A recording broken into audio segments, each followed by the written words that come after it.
سرکار کی سنت دیکھنا چاہیے۔ سرکار کی سنت کیا ہے؟ آخری کوشش کرنا ہے عذاب جہنم سے یا عذاب قبر سے بچانا، کسی کو گمراہ ہونے سے بچانا، اس کو صحیح راہ پہ لانے کی کوشش کرنا، بھلے اس کی طرف سے کتنی نفرتیں آتی ہو، آپ کی طرف سے محبت جانا ہے۔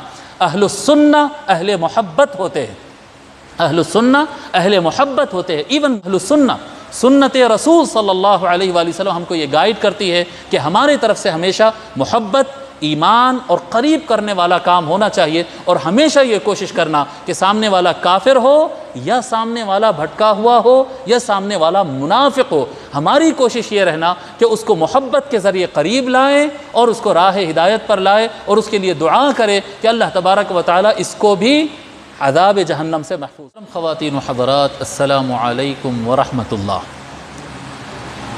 اللہ تبارک و تعالی کے فضل و کرم سے ہم امت مسلمہ کے اتحاد پر گفتگو کی ہے، اور یہ بات بتائے کہ سب سے بہترین میتھڈ امت کو ایک پلیٹ فارم پہ لانے کے لیے وہ اہل السنہ والجماعہ کا میتھڈ ہے۔ اہل السنہ والجماعہ یہ ایک ایسا طریقہ کار ہے جو امت کو متحد کر سکتی۔ باقی سب فرقوں کی بات کرتے ہیں اور دوسروں کی تضلیل کرتے ہیں۔ امت مسلمہ کو متحد کرنے کی جو حقیقی جد و جہد ہے وہ اہل السنہ والجماعہ کے پاس ہے۔ اہل السنہ المحمدیہ، حضور اکرم صلی اللہ علیہ وآلہ وسلم کی سنت والے، لوگ کے درمیان رہنے اور لوگ کو ساتھ لے کر چلنے میں حضور صلی اللہ علیہ وآلہ وسلم کی کیسی سنت رہی۔ یعنی آج ہم جو اختلافات دیکھتے ہیں کہ چھوٹی چھوٹی بات پر ہم دیکھتے ہیں کہ لوگ میں اختلاف ہوتا ہے، سیاسی اختلاف ہوتا ہے، سوشل اختلاف ہوتا ہے، یا پھر عقیدے میں اختلاف ہوتا ہے، اور جو بھی اختلاف ہو، وجہ کچھ بھی ہو، تو اختلاف کے ساتھ ہی ہمارا آپس میں سلام کلام بند، ملاقات بند، بلکہ دلوں میں نفرتیں پالنا ہم شروع کر دیتے ہیں۔ دیکھتے ہیں حضور اکرم صلی اللہ علیہ وآلہ وسلم کا طریقہ کار کیا ہے۔ اللہ تبارک و تعالی قرآن کریم میں ارشاد فرمایا، غالباً 6ویں پارے کی آخری آیت ہے، جی ہاں، لَتَجِدَنَّ أَكْثَرَ النَّاسِ عَدَاوَةً لِلَّذِينَ آمَنُوا الْيَهُودَ وَالَّذِينَ أَشْرَكُوا۔ اللہ تبارک و تعالی فرماتا ہے یقیناً آپ روئے زمین پر ایمان والوں سے سب سے زیادہ دشمنی رکھنے والے جن لوگ کو پائیں گے وہ جوز ہوں گے اور مشرکین ہوں گے۔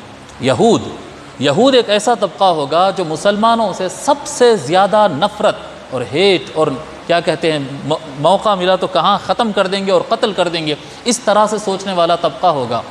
یاد رکھیں کہ قرآن کریم میں مذمت کے طور پر یہ فرمایا ہے کہ یہود کے اندر نفرت ہوگی، لیکن کہیں پر بھی قرآن کریم کے اندر تم بھی یہود سے نفرت کرو یہ نہیں لکھا ہے۔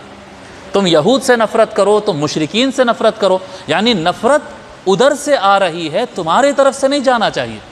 اب آئیں رسول اکرم صلی اللہ علیہ وآلہ وسلم کی حیات مبارکہ دیکھتے ہیں۔ ہم اہل السنہ ہیں نا، سرکار کی سنت والے۔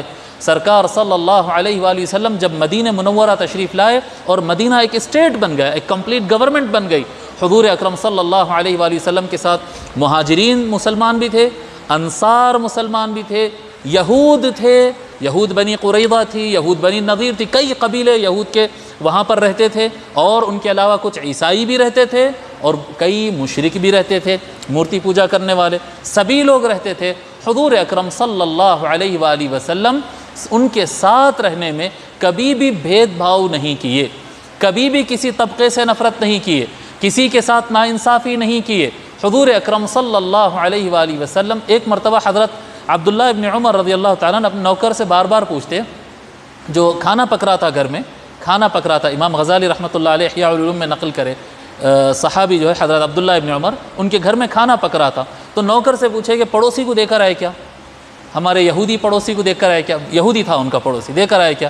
ایک وقت پوچھے انہوں نے، صاحب پک رہا کھانا، پھر 10 منٹ کیا بولتے، دے کے آئے کیا، صاحب کھانا پک رہا ابھی ٹائم لگتا، پھر تھوڑی دیر کے بعد پوچھتے، تو بولتا سرکار پہنچا دے تو آپ اتنا پریشان کیوں ہو رہے، تو کہتے کہ نہیں میں اس لیے فکر مند ہو رہا ہوں کیونکہ حضور صلی اللہ علیہ وآلہ وسلم کے پڑوسی بھی یہودی تھا، سرکار کے کئی پڑوسیوں میں ایک پڑوسی یہودی تھا، اور حضور صلی اللہ علیہ وآلہ وسلم جب تک اپنے بھوکے پڑوسی کے پاس کھانا نہیں بھیج دیتے، یہودی بھوکے پڑوسی کے پاس جب تک سرکار کھانا نہیں بھیج دیتے تھے اس وقت تک خود لقمہ نہیں اٹھاتے۔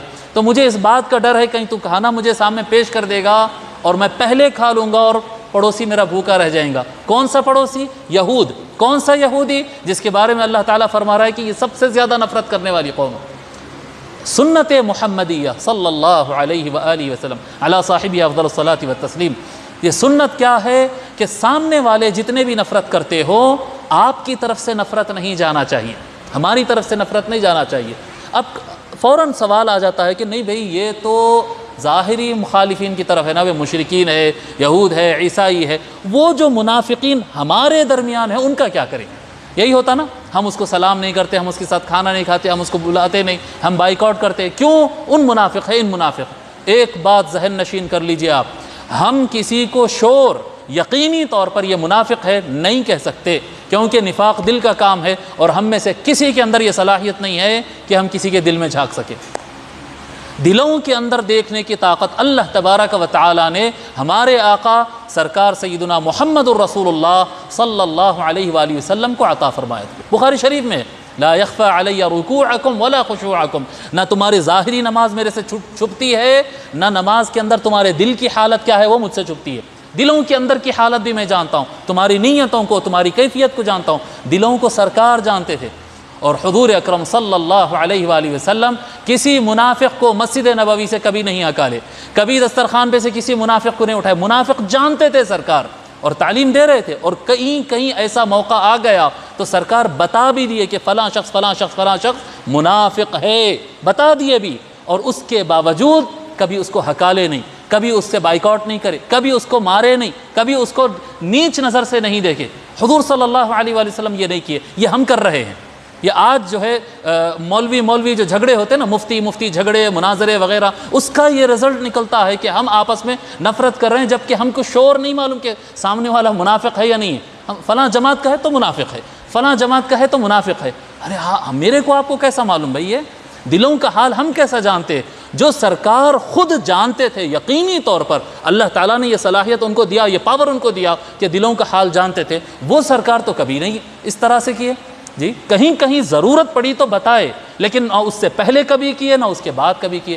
عبداللہ ابن ابی، مشہور منافق، جس کو رأس المنافقین بھی کہا جاتا تھا، منافقوں کا سردار کہا جاتا تھا، ایک مرتبہ نہیں 20 مرتبہ اسلام کو نقصان پہنچایا، 20 مرتبہ حضور اکرم صلی اللہ علیہ وآلہ وسلم سے متعلق گفتگو کرتا تو اس کی زبان اچھی نہیں ہوتی تھی۔ بہرحال اس کے نفاق کا کیا ذکر ہے، لیکن مشہور منافق، سب کے پاس، یعنی پوری امت متفق ہے کہ یہ منافق ہے، اور سارے صحابہ جانتے تھے کہ یہ منافق ہے۔ حضور صلی اللہ علیہ وآلہ وسلم کبھی بھی اس سے تلخ گفتگو نہیں کیے، روڈ طریقے سے ملاقات نہیں کی۔ وہ کرتا رہا بدماشی جب کیا، لیکن صحابہ کرام کو غصہ بھی آ جاتا۔ ایک مرتبہ تو عبداللہ ابن ابی کا بیٹا، ان کے بیٹے کا نام بھی عبداللہ تھا، عبداللہ بن ابی، ان کا بیٹا عبداللہ تلوار نکال کے ٹھہر گیا تھا، صحابی رسول۔ آج ابا کو آنے دو گردن مار دوں گا بول کے ٹھہر گئے تھے۔ قرآن میں ذکر ہے، یقولون لئن رجعنا الى المدینۃ لیخرجن العز منها الاذل، وہ بہت تفصیلی واقعہ ہے۔ بیٹا ٹھہر گیا تھا، سرکار کی شان میں ایسا کیسا بول سکتے ہیں؟ آج ابا کی گردن مار دیتا ہوں بلکہ بیٹا ٹھہر گیا تھا، ایمان والا تھا، کھڑا ہو گیا۔ حضور صلی اللہ علیہ وسلم فرمایا نہیں آ جاؤ، نہیں مارنے دیے۔ اور عبداللہ ابن ابی، یہ آپ تھوڑا سن کر بعض لوگ شوق ہو جاتے، جب عبداللہ ابن ابی کا انتقال ہو گیا، مر گیا، منافقوں کا سردار تھا، سب جانتے تھے یہ منافق ہے، لیکن جب مر گیا، جب آ کر اطلاع دیے، بیٹا ہی آ کے اطلاع دیا کہ یا رسول اللہ میرا باپ مر گیا، بدماش باپ تھا میرا، جس آپ آئے دن اسلام کو نقصان پہنچاتا، آپ کو تکلیف پہنچاتا، یا رسول اللہ میرا باپ مر گیا۔ حضور صلی اللہ علیہ وآلہ وسلم اپنا کرتا اتار کے دے دیے، اس کو کفن میں پہناؤ، کرتا اتار کے دے دیے۔ صحابہ دنگ رہ گئے، یا رسول اللہ یہ کیا عمل ہے؟ حضور صلی اللہ علیہ وآلہ وسلم جہاں تک ممکن ہو سکے انسان کو جہنم سے بچانے کا کام ہے، کہ اگر یہ منافق ہے یقیناً، قبر میں جائے گا تو اس کو قبر میں عذاب ہوگا، سرکار کے کرتے کی برکت سے اس پر سے عذاب ہٹ سکتا ہے۔ ہم جو غصے میں آتے ہوئے فلاں جہنمی، فلاں دوزخی، ان تو قبر میں جلیں گا، ان تو جہنم میں جلیں گا، سرکار کا یہ سنت نہیں۔ اہل سنہ اگر ہم ہیں تو سرکار کی سنت دیکھنا چاہیے۔ سرکار کی سنت کیا ہے؟ آخری کوشش کرنا ہے عذاب جہنم سے یا عذاب قبر سے بچانا، کسی کو گمراہ ہونے سے بچانا، اس کو صحیح راہ پہ لانے کی کوشش کرنا، بھلے اس کی طرف سے کتنی نفرتیں آتی ہو، آپ کی طرف سے محبت جانا ہے۔ اہل السنہ اہل محبت ہوتے ہیں۔ اہل السنہ اہل محبت ہوتے ہیں، ایون منافقین کے ساتھ بھی جانتے ہوئے حضور صلی اللہ علیہ وآلہ وسلم یہ سنت ہم کو عطا فرمائے، یہ سنت اپنانا چاہیے۔ اگر یعنی بعض ایگزامپلس ایسے آتے ہوں گے، وقت زیادہ تو نہیں ہو جا رہا، بعض ایگزامپل ایسے آتے ہوں گے مسجد ضرار وغیرہ کے، جب ایسے بات کرتے نا ہم تو فوراً کچھ ایگزامپلس آ لیتے، حضور صلی اللہ علیہ وسلم ان کے سنٹر کو، ان کی مسجد کو توڑا دیے تھے، اس کا قرآن میں ذکر ہے۔ وہ ایڈمنسٹریشن لیول کی بات ہے، ایڈمنسٹریشن لیول پر، جی حکومت کے لیول پر جب پتہ چلے کہ ایک اڈا بنایا جا رہا ہے جو فساد کے لیے بنایا گیا ہے، تو ایڈمنسٹریشن کو یہ اختیار ہے کہ اسے ہٹا دے، توڑوا دے یا کسی کو جیل کروا دے، لیکن انڈیویجول مسلمان کو یہ حق اختیار نہیں ہے۔ مسجد ضرار بنانے والوں کے سنٹر کو تو سرکار توڑوائے، لیکن مسجد ضرار بنانے والے لوگ کو نہ قتل کروائے، نہ ان کا بائیکاٹ کروائے، نہ ان کو مدینے سے ہٹا لے۔ سمجھ میں آ رہی بات؟ تو ہم سامنے یقینی بات ہے کہ جب نئے نئے فرقے آتے ہیں، نئے نئے لوگ آتے ہیں، فساد مچاتے ہیں، مسلمانوں میں لڑائیاں لگاتے ہیں، تکلیف ہوتی ہے، یقینی بات ہے تکلیف، مگر ہم تکلیف کا جواب تکلیف سے نہیں، نفرت کا جواب نفرت سے نہیں دیتے، فساد کا جواب فساد سے نہیں دیتے۔ کیوں؟ کیونکہ ہم اہل السنہ ہے، اور سنت رسول صلی اللہ علیہ وآلہ وسلم میں محبت ہے، محبت ہے، محبت ہے۔ حضور صلی اللہ علیہ وآلہ وسلم کے سامنے سے جنازہ جا رہا تھا، ایک بیسک چیز کا جس کو ہم کو خیال رکھنا ہے، جنازہ جا رہا تھا تو سرکار اٹھ کر ٹھہر گئے، جنازے کے ریسپیکٹ میں سرکار اٹھ کر کھڑے ہو گئے، تو پیچھے سے صحابہ قریب آ کر عرض کرنے لگے، یا رسول اللہ انہا جنازۃ یہودی، یا رسول اللہ یہ جنازہ جو جا رہا ہے ایک یہودی کا جنازہ ہے۔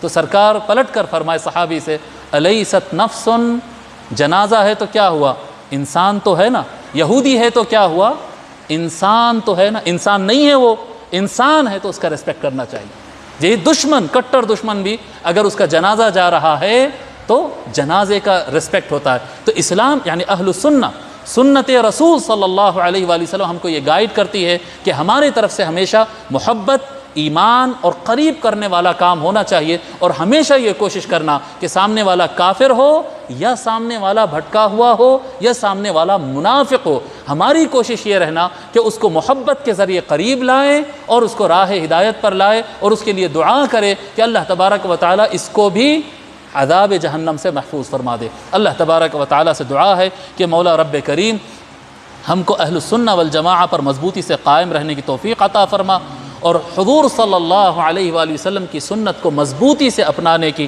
ہم کو توفیق عطا فرما۔ مولا رب کریم ہم کو اہل محبت بنا دے، ہمارے دلوں سے کسی کے لیے نفرت اور کدورتیں ہمارے دلوں میں باقی نہ رکھ، ہمارے دلوں کو صاف اور شفاف بنا دے، اور سب کے لیے ہم محبت بانٹنے والے ہو جائیں، ایمان بانٹنے والے ہو جائیں، اور سب کے لیے بھلا چاہنے والے ہو جائیں۔